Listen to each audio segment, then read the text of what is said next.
Bom dia, a paz do Senhor para todos. A palavra de Deus diz que, em 2 Samuel, que Davi, quando recebeu a notícia de que havia perdido seu filho, o que ele fez? Saiu da terra, limpou, tomou um banho, tirou a barba e foi à casa do Senhor adorar. E é isso que a gente tem que continuar fazendo, né? Em meio a tantos percalços, em meio a tantos desafios, a gente não pode negligenciar a fidelidade dele e por isso nós estamos aqui, todos juntos. Mateus, vai acompanhando aí para mim, por favor. Nós temos um tema, o tema se chama Simplesmente Eu, e enquanto eu meditava nesse tema, eu pensava do como, no tempo que a gente vive, é difícil a gente ser nós mesmos, né? Existem tantos padrões, existem tantas coisas, tanta informação, a gente é bombardeado de muita coisa o tempo inteiro. E aí, quando a gente para pensar, simplesmente eu, mas tá bom, eu quem? Né? Quem sou eu? Qual a minha identidade? Qual a minha característica mais marcante? Todo mundo tem, né? Algo que marca a sua identidade. Será que a gente consegue reconhecer a nossa identidade nos dias atuais?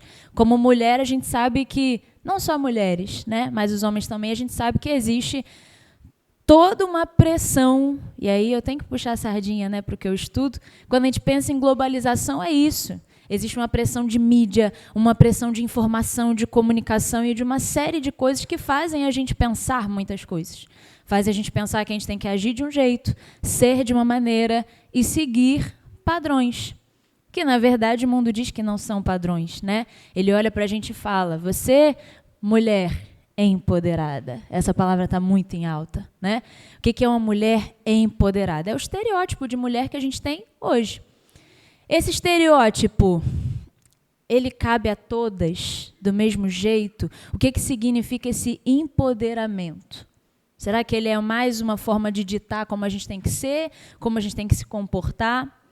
Na prática, a definição vai dizer que esse termo empoderamento, ele diz que nós somos livres para participar socialmente, estando cientes sobre nossas lutas, nossos direitos, como a total igualdade de gênero. Mas o que a gente tem visto é que esse empoderamento ele tem extravasado muitos limites, né? Ele não tem seguido só por esse caminho e parece um confronto muito grande, porque eu sou uma mulher falando para mulheres, para homens também. Mas quando a gente para pensar, que empoderamento é esse? Não é esse que a gente vê. É um que diz que você tem que ser livre para fazer o que você quiser. O seu corpo tem que ser livre para ceder às pressões que a sua carne deseja. Você é uma mulherona se você faz aquilo que o seu corpo quer. E a gente sabe que, na verdade, ser uma mulherona, né, ser uma mulher de Deus, não tem nada a ver com isso.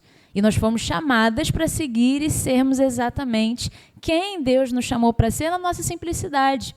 Cada uma com o seu jeito, cada uma com as suas funções, com as suas responsabilidades, mas todas com uma importância significativa. Então, quando a gente pensa sobre quem eu sou, sobre ser simplesmente eu, a gente tem que pensar, eu tenho que ser simplesmente eu, é ser exatamente quem Deus diz que eu sou. Não é o que o mundo fala, não é o que o mundo pensa, não é o que a gente lê, não é o que a gente ouve, é quem Deus diz a nosso respeito. O problema, quando a gente para pensar, ok, mulher empoderada, mulher que é dona de si, de onde veio tudo isso? Né? Quando a gente pensa nas bases, quando a gente para estudar, quando a gente para pesquisar, não foi Deus que instituiu uma série dessas coisas, fomos nós. E quando a gente aprende, né, falando lá em Colossenses 1, quando Cristo vem para cumprir toda a lei, mas agora ser a própria representatividade do Deus na terra, o que ele vai dizer? A lei, de certa forma, o que ela vai fazer? Ela vai apontar para nós. E o que a gente faz com esses padrões? A gente está apontando para nós de acordo com o que a gente acha que tem que ser feito. Eu falo que você tem que ser assim porque é o que eu acho que é o ideal. Eu falo que você tem que agir de uma forma porque eu acho que é o ideal. Mas em que momento Deus foi consultado? A gente fica a pensar, né? Muito provavelmente não foi. Em momento nenhum, muito provavelmente Deus não foi consultado sobre as nossas vontades, porque a gente não quer ser submisso, a gente não quer deixar Deus ser Deus na nossa vida, e por isso tantas concepções erradas, tantas visões erradas, tantos padrões e tantos estereótipos para que a gente consiga seguir. Então, esses padrões, como não foi Deus que criou, ele é cheio de falhas. Ele é cheio de erros, ele é cheio de defeitos, ele é cheio de más colocações que, se a gente não tomar cuidado, a gente se perde. E a gente vai por esses caminhos. A gente começa a acreditar que nós somos quem o mundo diz que nós somos, mas a gente não pode esquecer que nós somos quem Deus diz que nós somos. Ignora o que a mídia diz, né? Ouve a voz do teu Criador. Ontem, quando a pastora Roseli estava pregando, eu prestei atenção nisso. Para quem estava aqui ontem, foi uma pregação sobre construir o vaso, né? Ela falou bastante sobre isso, sobre o oleiro trabalhando, construindo o vaso, nos moldando. E ela falou uma coisa que me fez pensar na mensagem de hoje. A gente está se afastando da verdade. E esses padrões que a gente identifica são padrões de uma humanidade que tem se afastado do seu Criador, que tem se afastado da verdade. Tudo que a gente vê, tudo que a gente ouve, é porque a gente em algum momento se perdeu, a gente em algum momento se afastou e tapou os ouvidos para o que Deus realmente quer, para aquilo que Deus realmente diz a nosso respeito. Então, nós precisamos voltar para a verdade. Você não foi chamada para ser a cópia de uma mulher com um corpo tal, você não foi chamada para ser uma mulher com o cabelo que está na moda, embora a gente goste muito disso, né? Quem me conhece sabe, a bichinha é camaleoa, eu não fico muito tempo com o mesmo cabelo. Mulher gosta de mudar, de transformar, e tudo bem, né? Mas que a gente não coloque sobre esses detalhes o nosso valor. Que a gente não coloque sobre esses estereótipos que a gente cria, sobre a imagem que a gente quer ver, o nosso valor, porque não é nisso que ele está. A gente precisa ser um exemplo de mulher que está disposta a servir, honrar o nome do Senhor onde quer que a gente esteja, a todo momento e em todo lugar.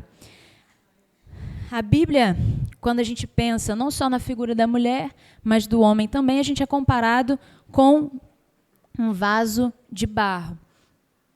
Só que existem duas passagens na Bíblia, e a gente precisa destacar algo em relação a isso, sobre o fato de nós sermos como vasos de barro. A gente tem duas passagens que eu queria que explorássemos agora nesse momento, antes da gente entrar numa parte diferenciada da mensagem. A gente tem Isaías 64:8 dizendo que, contudo, Senhor, Tu és o nosso Pai, nós somos o barro, Tu és o oleiro, todos nós somos obra das Tuas mãos. A gente costuma dizer que nós temos alguma coisa no nosso gene que pede pela eternidade, que tem uma necessidade do Criador, porque nós fomos criados pelas mãos dele. Então, algo em nós sempre vai desejar essa presença, sempre vai desejar estar perto do Criador. Mas, em Romanos 9:21, vai dizer, não tem o oleiro poder sobre o barro para, da mesma massa, fazer um vaso para honra e um vaso para desonra? Isso está dizendo o quê? Deus que nos cria, Deus nos faz, mas não são todos que vão honrar o nome dele. Não são todos que vão fazer jus ao brilho que o barro carrega do seu Criador. Então, a gente tem que parar para pensar no seguinte, existem vários tipos de vaso. Não existe só o vaso de barro. Existem uma infinitude. Eu escolhi aqui 5 para a gente pensar. Nós temos 5 vasos. Desses 5, observe cada um deles. E não precisa falar, tá? Fique tranquilo. Mas no seu coração, guarde o que você gostou mais. Sem nenhuma intuição, tá? O que você achar esteticamente bonito, né? Tipo, porque as mulheres estão usando roupa cor de barro, que eu vou no barro. Não, vai no que você realmente achar bonito, né? No que você desejaria ter na sua casa, no que você desejaria colocar na sua sala, aquele que você gostaria de mostrar para as pessoas. Nós temos 5. Um vaso de ouro, um de prata, um de bronze, um de alumínio e um de barro. E a gente vai explorar cada um desses vasos para a gente entender um pouquinho o que cada um deles vai nos dizer. O primeiro vaso é o vaso de ouro. Quando a gente olha para o vaso de ouro, é bonito, né? Ele é imponente, ele representa riqueza, ele impõe beleza. Para quem gosta de dourado, é uma coisa que chama atenção. Ninguém passa por algo dourado e não olha, né? Com roupa, então, a gente costuma olhar e, Jesus, né? Quando a gente olha um negócio dourado. é muito brilho, né? Então, ele impõe uma presença, ele impõe um brilho diferente que não passa despercebido. E a gente, às vezes, olha para esse vaso e pensa, realmente, esse é um vaso bonito. Esse é um vaso que vale ter na minha casa. Mas a gente vai comparar cada um desses vasos, vocês vão ver que cada um dos slides vai ter essa pergunta. No que ele pode se parecer conosco? No que ele pode se parecer comigo? O que um vaso de ouro ele vai dizer para mim? Vamos lá. O vaso de ouro, ele vai representar a aparência. A gente, às vezes, quer brilho, a gente, às vezes, quer atenção, a gente, às vezes, quer ser ouro. Quer que todo mundo olhe para você, quer que todo mundo te escute, quer que todo mundo queira estar perto de você.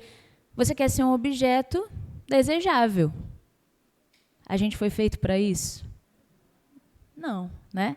Nosso valor não está nisso. Um vaso de ouro é um vaso que tem o desejo de aparecer somente, de se impor a sua presença, de chegar nos locais e fazer a diferença. Mas o que a gente vê em 1 Pedro 5,5 diz, né, lá na partezinha do final, revesti-vos de humildade, porque Deus resiste aos soberbos, mas dá graça aos humildes. A gente não tem que estar em lugar nenhum para aparecer. Mulheres, a gente não precisa estar nos locais botando, com perdão da palavra, vou ser provocativo agora, um mega decote para aparecer. Você não precisa disso. Tem muito mais coisa bonita por dentro do que você precisa exibir lá fora. Seu valor não está nisso. Seu valor não está na sua aparência. Seu valor não está no que você quer mostrar. É outra coisa. Segundo vaso, o vaso de prata. Também vai representar riqueza, né? Prata também é um metal precioso, mas diferente do ouro, ele é mais usado para quê? Para embelezar. Geralmente, ele tem um valor intermediário, a gente põe para decorar apenas, né? Fica no cantinho, não tem o destaque do ouro, mas o que ele vai representar para nós, então? Se eu fosse um vaso de prata, o que isso poderia dizer ao meu respeito? O vaso de prata é como se a gente fosse apenas parte da decoração da igreja.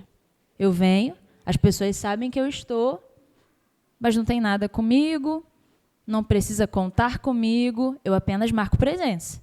Estou no culto todo domingo, toda quarta-feira, mas não faz a menor diferença eu entrar e sair. Diferente do ouro, né? Aquela presença que se impõe, a prata, ela passa um pouco mais despercebida.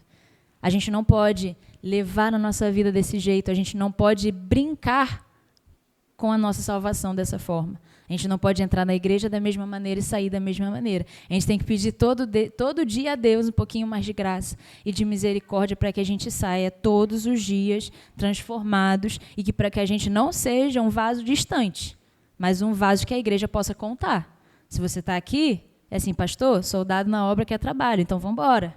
Conta comigo, né? Às vezes a gente está cansado, mas a gente precisa se envolver. E Hebreus 13:16 vai dizer exatamente isso.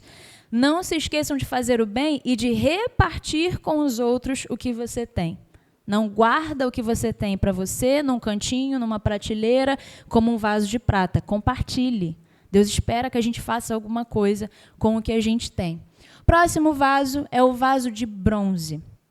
O vaso de bronze ele é bem perigoso. E na igreja ele também é bem perigoso. Quando a gente pensa num vaso de bronze, ele não tem tanto valor quanto o ouro, quanto a prata, né? Tem um valor, mas bem mais baixo, nem se compara. Mas ele tem um perigo. Se você polir o bronze muito bem, vai chegar um momento que ele pode brilhar tanto que ele pode parecer ouro. E aí ele vira ouro de tolo. Você acredita que é ouro, mas na verdade ele não é ouro. Qual é o perigo desse vaso? Qual é o perigo das pessoas que se caracterizam como vaso de bronze? Dentro da igreja está tudo bem, tudo certo. Botou o pezinho para fora, é outra pessoa. Por dentro está polido, por fora está polido, bonitinho. Você olha, ai, que lindo. Está na igreja, fecha o olho, levanta a mão e canta. E ajuda todo mundo dentro da igreja, mas em casa é um poço de ignorância. Mas em casa não está nem um pouco preocupado com a família. Em casa não está nem um pouco preocupado em orar por quem precisa. Esse é o vaso de bronze. São as pessoas que, com a convivência, o que a gente identifica? Cadê aquele brilho que eu vi, né? Eu vi uma coisa e esse vaso me diz o oposto. A prática não condiz com o que fala. E a gente também não pode brincar com isso.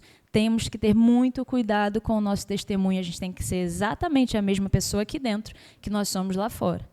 Não existe vida dupla. A gente tem uma vida só e temos que levar com muita seriedade. E Provérbios 6, do 16 ao 19, vai dizer exatamente isso. E prestem atenção do porquê que o vaso de bronze ele é tão perigoso e porquê que ele é tão sério. Estas 6 coisas o Senhor odeia. A 7ª, a sua alma abomina. Então, Jesus odeia 6 coisas. A 7ª é aquela que a gente fica, né? Nem digere, não consegue descer, não consegue tolerar, é insuportável. Primeiro, vamos lá, as 6 que ele odeia. Olhos altivos, língua mentirosa, mãos que derramam sangue inocente, coração que maquina pensamentos perversos, pés que se apressam a correr para o mal e, por último, a testemunha falsa que profere mentiras e o que semeia contendas entre os irmãos. Então, o 6º, a testemunha falsa que profere mentiras. E o 7º, o que semeia contendas entre os irmãos. Às vezes, o vaso de bronze é exatamente esse. Na sua frente está tudo lindo. Nas suas costas, misericórdia. Né? Acaba com a reputação, fala mal, critica. E aí eu tenho tentado colocar em prática o seguinte: não vai acrescentar? Fecha a boquinha um pouquinho. Pede graça de Deus. Quando você se acalmar, você fala. Mas se não tem nada a acrescentar, se não tem nada a abençoar ninguém, não fala. É melhor não falar. E o vaso de bronze, ele não toma cuidado com isso. Ele fala, mas depois, outra pessoa. A gente tem que tomar muito cuidado para não ser assim. Próximo vaso é o vaso de alumínio, que é feito de um metal que não tem valor praticamente nenhum.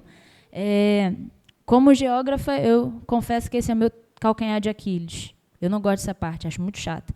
Metal precioso, não precioso, mas o alumínio, essa parte eu lembro. O alumínio ele não é um metal precioso, ele não tem um valor destacável, ele não é algo relevante para grandes indústrias, a não ser aquelas que precisam de peças pequenas, menos resistentes. Então, é um material que ele não tem uma durabilidade tão grande quanto a prata, quanto o bronze, quanto o ouro, mas ele está ali para quebrar um galhinho. O problema é, se ele não é tão forte, ele amassa com facilidade. Então, a gente vai usar ele para outras finalidades, né? Não vai ser para decorar, você bota uns cacarecos dentro, enche de um negócio deixa escondido. Não é o tipo de vaso que a gente deixa à mostra. E no que ele vai se parecer com a gente? Quando a gente acaba sendo muito amassável. Você vai num lugar, alguém te faz um comentário e te amassa um pouquinho, alguém faz outro comentário e te amassa mais um pouquinho, alguém comenta alguma coisinha e vai te amassando, e no fim, você vira um vaso todo amassado. Sem se entender, sem saber muito bem qual é o seu propósito, e aí a gente é enganado por qualquer tipo de vento de doutrina. Um monte de gente falando um monte de coisa, você é apertado daqui e dali, e o que esse vaso vai fazer? Ele não vai resistir. Vai chegar um momento que, de tanto amassado, esse amassado ele pode furar, e o vaso perde utilidade. Esse amassado pode quebrar, e, de novo, ele perde a utilidade. Então, o nosso brilho, se a gente fosse comparado a vaso de alumínio, brilharia muito pouco. O alumínio ele não brilha. Quando a gente olha para a imagem, a diferença do alumínio para a prata, para o ouro, é muito diferente, né? Ele não tem um brilho tão grande, ele é mais fosco. Então, ele não faz tanta diferença. Nosso brilho vai durar pouco, vamos ser amassados, e aí a gente vai se encher do que não deve. Quando um vaso é feio, quando ele não tem utilidade, a gente deixa escondido com cacareco. Você não bota coisa valiosa dentro de um vaso feio. Você bota qualquer porcaria. E aí uma pessoa que seria vaso de alumínio, cheio de porcarias, seria o quê? Uma pessoa que guarda rancor, ciúme, intriga, confusão, inveja. Esse tipo de coisa só vai prejudicando mais ainda esse vaso, né? E ao invés de se aproveitar a sua utilidade, ele vai sendo usado para outra coisa e para coisas piores. E Tiago 4:11 vai nos dizer para tomar cuidado com isso. Irmãos, não falei mal uns dos outros. Não guarda rancor, não guarda inveja. Não, né? Se enche de coisa boa, se enche do que realmente importa, se enche do que é valioso para você. E o último vaso tem uma resistência, mas que não é tão grande. Ele é feito de um material que você consegue moldar. Então, trazendo para nós, né? O que nós seríamos como representando esse vaso de barro. É o vaso que, por poder ser moldado, você pode contar com ele para o que precisar, para o que for necessário. É aquela pessoa que, assim, vai receber um puxão de orelha? Amém. Entendi o recado, vou mudar e vamos continuar caminhando. Amassou? Desfaz de novo e reconstrói o vaso novamente. Machucou, trincou? Pega mais um pouquinho de barro, passa nele e conserta. É um vaso resiliente. Você consegue fazer várias coisas com ele, você consegue brincar com o vaso de barro. E por que o vaso de barro, como pessoas, as pessoas querem estar perto de nós? Porque quando a gente olha para um vaso de barro, ele tem que ser feito com muito mais cuidado. Ele é feito com muito mais precisão. Você não coloca numa máquina e faz de qualquer jeito, só coloca o material, bota o ouro, coloca dentro da forma e vai. O barro não, ele precisa do oleiro. Então, ele precisa que o material esteja no local apropriado e que o oleiro vá dando o formato dele. Ele vai desenhando, ele vai moldando, ele vai desenhando do jeito que ele quiser. E mesmo que ele vá fazer 100 modelos assim, nenhum vai ser exatamente igual ao outro. Um vai ter uma dobrinha que o outro não tem, um vai ter um amassadinho que o outro não tem, um vai ser um pouquinho mais comprido, outro um pouquinho mais baixo, outro um pouquinho mais largo. Por quê? Ele está fazendo manualmente, com a mão dele. E a gente tem que ser exatamente esse vaso, que é assim, Deus, eu tenho as minhas características e eu vou seguir com as minhas características. Se cair, machucar, quebrar, dá um consertadinho aqui, né? Tá feio. Joga um barrinho, molda mais um pouquinho, me ajuda a conseguir caminhar um pouco mais. Esse é o vaso que nós precisamos ser. E é um vaso que as pessoas querem estar perto, por quê? Carrega um pouquinho do Criador dela, carrega um pouquinho do oleiro. Então, um vaso de barro, uma pessoa que se coloca como um vaso de barro, é aquela que atrai as pessoas para perto, não pela aparência, não pelo valor, mas porque ela carrega uma essência. E a essência do seu Criador. Isaías 64:8, como a gente disse e leu mais cedo.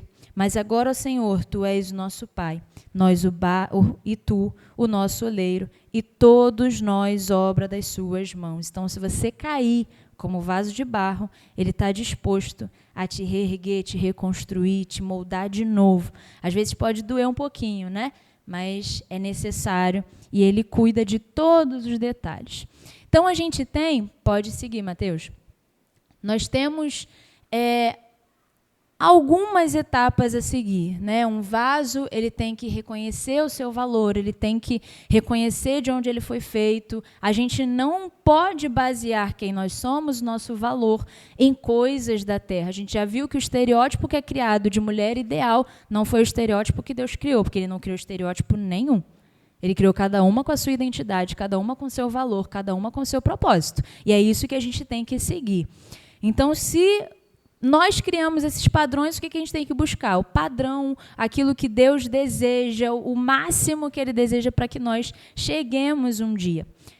Não queira ser um vaso de ouro, de prata, que por fora atrai olhares, todo mundo observa, mas por dentro é cheio de coisas que não têm valor, é cheio de coisas que não devem ser cheias, né? Mas queira ser um vaso de honra, né? A gente leu em Romanos que o mesmo oleiro, ele faz vaso de honra e vaso de desonra. Não queira ser para Deus um vaso de desonra. Queira chegar no final da sua vida e dizer assim, Deus, eu cumpri tudo que o Senhor pediu. Eu fiz tudo de acordo com a maneira que o Senhor instituiu. E agora eu estou aqui, a minha vida está diante do Senhor. O meu barro está todo amassadinho, mas o Senhor foi me dando graça e eu estou aqui. Estou cheia de óleo, com uma essência, né? Para quem recebeu a lembrancinha ontem, tem uma essência. Um vaso de barro, ele carrega uma essência, que é a essência do Criador, o bom perfume de Cristo, o óleo da unção do Senhor, que não é nossa, é do próprio Deus. Então, nosso Deus, Ele vai se alegrar num vaso que tem um coração quebrantado, contrito diante do seu Criador, e não um vaso altivo, imponente, um vaso que não se preocupa com os outros, né? Pelo contrário, Ele quer um vaso disposto, disponível a trabalhar, disponível a somar, disponível a caminhar em direção ao reino. Nossa função é essa. A gente não tem outra função na terra senão essa. Fazei discípulos de todas as nações, ide por todo mundo, pregar o evangelho a toda criatura. E a gente está aqui para impactar a terra, fazer a diferença na vida das pessoas. Por isso, a gente segue na contramão do mundo, né? A gente caminha por caminhos que para as pessoas é assim, meu Deus, como assim? Né? Pessoa louca, está fazendo isso, está fazendo aquilo. Se alguém falar isso a seu respeito, como o pastor Roseli disse ontem, continua, você está no caminho certo. Se alguém te criticar por causa da sua vida de entrega a Cristo, continua, porque você está no caminho certo. Se ninguém fala nada, se ninguém se incomoda com a sua vida, é porque você é um vaso que não está fazendo diferença. E você precisa ser um vaso que faça a diferença na vida das pessoas. Então, nosso valor não pode estar no que é terreno, e sim no que é eterno. Então, como a gente segue na contramão do mundo, eu já estou chegando ao fim da mensagem, o maior lugar que a mulher já chegou na sociedade, a gente pode pensar vários postos, né? A mulher já chegou no lugar mais alto na ciência, na política, no que mais? Na estética, na medicina, e em tantas outras áreas. A gente pode pensar, realmente, as mulheres chegaram a lugares muito altos, e a gente tem que reconhecer porque durante muito tempo as mulheres não tinham acesso a isso, né? Não tinham acesso nem à educação. Então é louvável quando uma mulher chega a esses níveis tão altos. A gente não pode desprezar isso também, tá? Não entendam a minha crítica aqui como um desprezo a essas mulheres. Mas o lugar mais alto que uma mulher já chegou na história, a gente vai ver que é o lugar mais baixo. A gente tem uma história de uma mulher, acredito que a maioria conheça, e essa mulher, o que ela fez, ficou marcado até os dias de hoje, vai continuar sendo impactante para as próximas gerações durante muitos e muitos séculos. A gente tem 2 textos, eu botei de evangelhos diferentes para ficar mais fácil da gente complementar, porque eu queria um detalhezinho de um e um detalhe do outro. A gente tem a primeira parte em Marcos 14, versículo 3, que diz: estando ele em Betânia, Jesus, assentado à mesa, em casa de Simão o leproso, veio uma mulher que trazia um vaso de alabastro com unguento de nardo puro de muito preço. E quebrando o vaso, lhe derramou sobre a cabeça. E aí Lucas 7,38 vai dizer: e estando por detrás aos seus pés, chorando, começou a regar-lhe os pés com as lágrimas e enxugava-lhes com os cabelos da sua cabeça. E beijava-lhe os pés e ungia-lhe com unguento. O que essa mulher fez, o ato, né, dessa mulher, é um ato de um vaso de barro e um vaso de barro de honra. O que ela fez, Jesus se agradou tanto que ele vai relatar, né? Os evangelistas vão relatar nos evangelhos exatamente isso. O que ela fez vai ficar marcado para a eternidade. A gente não tem certeza, né, de quem é, se conjectura de que seja Maria, irmã de Lázaro, mas também acho que não se tem certeza total sobre isso. Mas não importa se é Maria, irmã de Lázaro, se é Maria oculta, se não é Maria nenhuma, se é Raquel, se é Luísa, não importa. O que importa é o que ela fez toda a diferença. O que essa mulher fez? Ela pegou algo que era extremamente valioso. A gente estava vendo ali em Marcos, do 14 ao 3. Vaso de alabastro com unguento de nardo puro de muito preço. Então, ela não pegou uma coisa que para ela era qualquer coisa. Primeiro, ela separou o melhor que ela tinha. Ela encheu o vaso dela com o melhor que ela tinha, com o produto mais valioso que ela tinha para oferecer aos pés de Jesus naquele momento. E isso pode incomodar, inclusive, quem está dentro da igreja. Às vezes você tem uma pessoa que caminha junto com você, que às vezes pode até ser um vaso de cobre, né? Tão brilhoso por fora, mas por dentro não entende o que você está fazendo porque não caminha no mesmo propósito. E aí vai dizer o seguinte: fulano, doido, pegou tal coisa e entregou para o necessitado, pegou tal coisa e ofereceu. A gente tem que oferecer, independente de quem seja o nosso melhor, né? A gente tem que apresentar a Deus o nosso melhor sempre. Então, o que ela fez foi pegar o que ela tinha de mais precioso e entregar diante do Senhor. E o Evangelho de Marcos vai destacar que Jesus não só apreciou, ele não só viu o que estava acontecendo, mas ele amou o que estava acontecendo, porque ele vai dizer, ela fez-me boa obra. Ele parou o que ele estava fazendo e falou assim, essa daí é sinistra, braba, essa sabe o que ela está fazendo. Isso aí é um mulherão de verdade, ela sabe o que ela está fazendo. Mas aí tem outro detalhe que eu queria que a gente destacasse. Vai dizer que ela quebra o vaso. E aí a gente olha, todo mundo reclama do perfume, que absurdo, jogou um perfume caro. E por que ninguém falou do raio do vaso? E a gente tem que quebrar o vaso para reconstruir, não é isso? E aí eu fui pesquisar, eu falei, realmente, por que quebra o vaso, não quebra o vaso? E que tem quadro que mostra o vaso inteiro, tem quadro que mostra o vaso quebrado, mas na verdade é que está lá registrado. O vaso foi quebrado. Então ela pegou, derramou e o vaso quebrou. Por que ninguém questiona? Porque era da cultura judaica, eles sabiam o que representava um ato de quebrar uma taça ou um vaso. E esse ato de quebrar uma taça ou um vaso publicamente significa dizer que esse objeto jamais vai ser usado com outro propósito. Então ela quebra porque a essência dela estava ali e ela quebra diante de todo mundo para dizer o seguinte, não interessa o que vocês vão falar, não interessa se vão dizer que eu gastei o meu perfume mais caro, eu nunca vou ser usada para outro propósito que não seja esse. Eu não quero chegar a nenhum lugar alto demais que não seja esse lugar aos pés do meu Salvador. Ela era muito convicta disso. E o que ela faz nesse ato é deixar uma série de marcos para dizer, não importa o que eu faça, não importa o que eu tenha, tudo que eu sou, tudo que eu tenho é valioso demais e eu tenho que apresentar diante do meu Salvador porque eu não sirvo para nada que não seja para esse propósito. A gente tem que sair daqui convicta de o nosso propósito está em servir ao Senhor, o nosso propósito está em ser entregue, em ser mulheres que fazem a diferença. E quando eu pesquisava os quadros, existem quadros que são uns mais lindos do que outros. E todos eles fazem a gente pensar, meu Deus, imagina a cara de Jesus olhando para aquilo, né? Caramba, ela pegou o perfume mais caro. Tudo bem que ele já sabia, mas ela pegou o perfume mais caro. Imagina o quanto o coração dele se alegrou com esse ato de entrega. Do ato dela pegar o cabelo, enxugar o pé, que era uma coisa suja, mas ela estava enxugando com o cabelo. Ela entendeu o que ia acontecer depois, ela entendeu que ela precisava ser a serva que ia preparar o corpo dele, porque estava reservado logo mais. Ela entendeu o que ela estava fazendo, ela entendeu o que ela foi chamada para ser e fazer.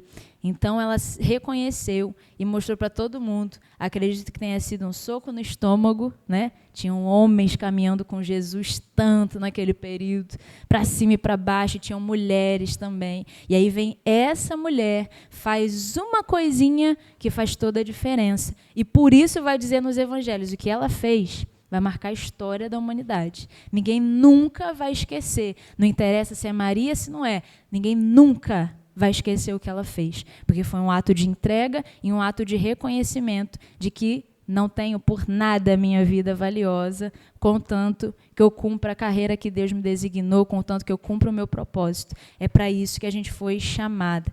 Então, que a gente possa olhar para dentro de nós como vaso e buscar essa referência, né? E não é puxando sardinha, não, mas eu tive as melhores referências dentro da minha casa. É esse referencial de mulher que eu quero ter, que gasta a vida no reino, que gasta a vida se entregando, dedicando tudo que tem, tudo que faz ao Senhor. É essa referência que a gente tem que ter e é essa referência que a gente tem que buscar ser. Não busca no mundo, não busca fora, né? Busca dentro. Eu ouvi isso esses dias. Busca dentro da sua casa a sua referência. E essa é a casa, esse é o lugar. E a gente tem o olheiro, busca essa referência do olheiro. Se precisar quebrar, refazer, tudo de novo. Quebra, refaz tudo de novo. Ele vai reconstruir, ele vai continuar cuidando, mas esteja disponível, porque ele quer te encher com o que há de mais valioso, que é a presença dele, a unção dele, a essência dele. Amém? Eu agradeço a oportunidade.